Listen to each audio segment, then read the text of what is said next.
Izay ny amin'ny vaovao iny fa misaona kosa ny fianakaviamben'ny Gendarmerie Pirenena Malagasy nodomandry teo amin'ny 17 taona nomaly alahady ny Général Andrianazary, sekretera-panjakana medidin'ny Gendarmerie Pirenena tamin'ny fitondrana tetezamita.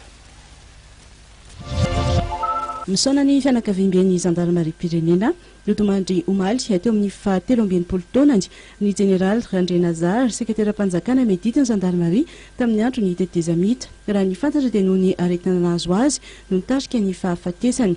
Anisany nafantarana azy ny toetran'izay nahitsy ary tsy nitsitsy tamin'ireo izay tsy nanara-dalàna. Nametraka tantara tsara ho an'ny Gendarmerie Pirenena Malagasy raha ity saigy teo aloha ity. Raha ny nahazandary azy dia tao anatin'ny andiany 10 tamin'ireo mpianatra ao manam-boninahitra nivoaka teny amin'ny Akademia Miaramila Antsirabe no nisy azy.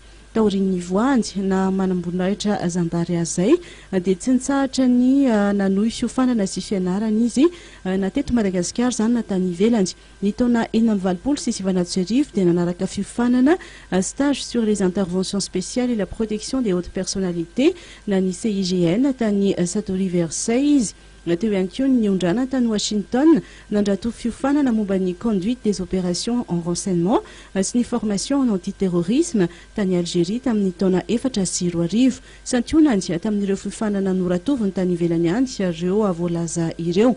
Andraikitra ambony maro ihany koa no efa niandreketany. Eny amin'ny trano fonenany ny Ambatomaro moa no misy ny razana, any Ambatondrazaka kosa no andevenana azy.